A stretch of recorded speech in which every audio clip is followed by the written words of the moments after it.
की जहां तक बात होती है उसमें मेनली इंग्लिश में सब कुछ लिखा हुआ होता है, बहुत लंबा चौड़े से पैसेज होता है और उसके बेस पे क्वेश्चन पूछे जाते हैं जिसके आपको आंसर देने होते हैं।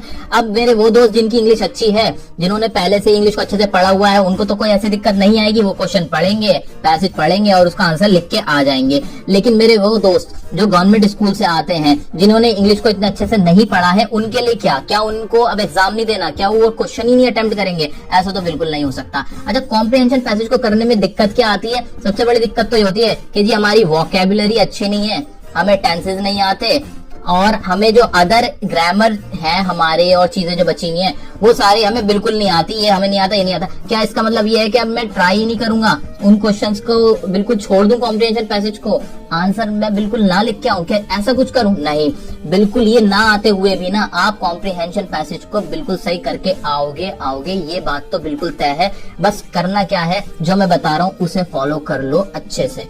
ओके, तो कॉम्प्रिहेंशन पैसेज का मीनिंग आपको बता दो। कॉम्प्रिहेंशन जो वर्ड है वो बना है कॉम्प्रीहेंड से। कॉम्प्रीहेंड एक वर्ब है जिसका मीनिंग क्या होता है, ध्यान से समझो, अंडरस्टैंड। क्या होता है मीनिंग इसका?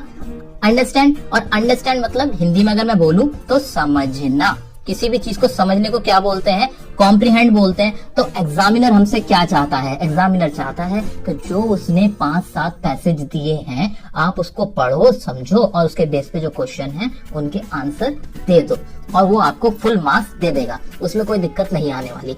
अब तो पहले ये क्लियर कर लिया हमने कि एग्जामिनर हमसे क्या चाहता है। अब हम यहाँ पर 3 पॉइंट हमारे अच्छे नहीं, ये भी हमें पता है, स्टिल हम कैसे कर सकते हैं? अच्छा, एक बात बताओ, कॉन्सेप्ट ये है ना कि हमें उसे कॉम्प्रीहेंड करना है, अंडरस्टैंड करना है, पैसेज को आंसर देना है। कहीं ये तो नहीं लिखा ना कि हमें उसे पढ़ना है और उसकी हिंदी बना के लिखनी है? नहीं जी, बिल्कुल ऐसा कुछ नहीं है। हमें इंग्लिश में क्वेश्चन दिए गए हैं और उनके आंसर ना, क्वेश्चन इंग्लिश में है और उनके आंसर भी किस में देने हैं?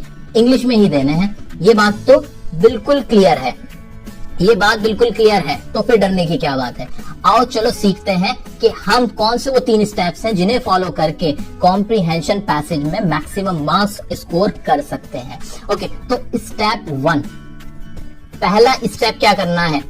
सबसे पहले आपको ये याद रखना है कि आप पैसेज को करें। ऑन कॉन्ट्रेरी आप क्या कर सकते हो, आप स्टार्ट करो रीड क्वेश्चंस फर्स्ट। सबसे पहले आप अपने क्वेश्चंस जो भी हैं उनको पढ़ना शुरू करो। और दूसरी बात कि आप कॉम्प्रिहेंशन पैसेज के अंदर एक चीज नोट करोगे कि जो क्वेश्चंस पूछे जाते हैं और उनके आंसर छिपे हुए होते हैं पैसेज में, वो असेंडिंग ऑर्डर में होते हैं मेनली। जैसे पहला क्वेश्चन पढ़ा तो उसका आंसर कहीं ना कहीं पहले दूसरे पैसेज में होगा, दूसरा क्वेश्चन दूसरे तीसरे, मोस्टली ऐसा होता है। तो ये बात भी अपने माइंड में रखते हुए चलो। और दूसरी बात मेरे भाइयों, मेरे दोस्तों, आप DSSB, रीट और SSC इस तरह के कॉम्पिटिटिव एग्जाम्स में बैठ रहे हो तो आपको अपना सेंस दिखाना पड़ेगा, अपना दिमाग लगाना पड़ेगा। आप डिजर्व करते हो इस जॉब के लिए, सिलेक्शन के लिए आप डिजर्विंग हो। तो जितनी आपको नॉलेज है उसको अप्लाई भी करनी है। ये नहीं बिना सोचे समझे आंसर लिख दिया। थोड़ा कूल रहना है, काम रहना है। और कॉम्प्रिहेंशन पैसेज, अब उसको पढ़ूं कैसे? आप समझो, मेरे को वोकैब नहीं आती, पहले मैंने डिस्कस किया, वोकैब नहीं आती मुझे, टेंसेस नहीं आती, इंग्लिश तो मेरी इतनी अच्छी है नहीं, टफ वर्ड मेरे को समझ नहीं आते, मैं तो वही हथियार डाल देता हूं जी, मुझे नहीं समझ में आ रहा इसका मीनिंग क्या है और जी ये मेरे बस की नहीं है। नहीं, उसको ऐसे मत करना। मान लो मैं आपके सामने क्वेश्चन देता हूं। क्वेश्चन है क्या कि हु इज इन हैलुसिनेशन। एक वर्ड मैंने आपको एक सेंटेंस दिया, ये हु इज इन हैलुसिनेशन। तो ये स्टेप 1 में याद रखो, बहुत बढ़िया स्ट्रेटेजी बता रहा हूं कि आप इंग्लिश को इंग्लिश में ही पढ़ लो। इंग्लिश, ये तो मुझे समझ ही नहीं आया, नहीं पता, या इसके अलावा कोई और वर्ड हो सकता है, मिसोजिनिस्ट हो गया, कोई भी टफ वर्ड अगर मैं डाल दूं तो अब ये मीनिंग नहीं पता तो क्या मैं क्वेश्चन छोड़ दूं? नहीं, तुक्के मारूं? नो, इसको ऐसे पढ़ो, इंग्लिश को इंग्लिश में पढ़ लो कि कौन है हैलुसिनेशन में। तो हैलुसिनेशन में कौन है? क्वेश्चन तो क्लियर हो गया ना। अब हमें यह पता है कि हमसे एग्जामिनर ने क्वेश्चन क्या पूछा है। क्वेश्चन पूछा है कि हैलुसिनेशन में कौन है। अब इसका आंसर ढूंढना मुझे बाकी रह गया।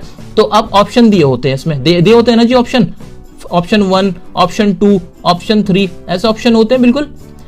अब याद रखो, इन ऑप्शंस में ना 4 ऑप्शंस में 2-3 ऑप्शंस तो अपने आप ही ऐसे लग जाते हैं, सेंस आप लगाओगे। ऑप्शन तो मुझे लगे नहीं ये आंसर हो ही नहीं सकता, ये तो बिल्कुल आउट ऑफ द कॉन्टेक्स्ट है, ये तो पूछा ही नहीं जा सकता, ये क्लियर हो रहा है बिल्कुल। ओके, तो वो 2 तो कट कर लो।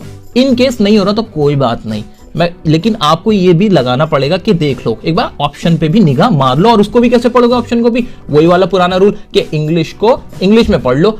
सर अब हमने क्या क्या पढ़ा था उसे एक बार सम अप कर लेते हैं और फिर हम चलेंगे पैसेज की तरफ और उसे करने की कोशिश करेंगे।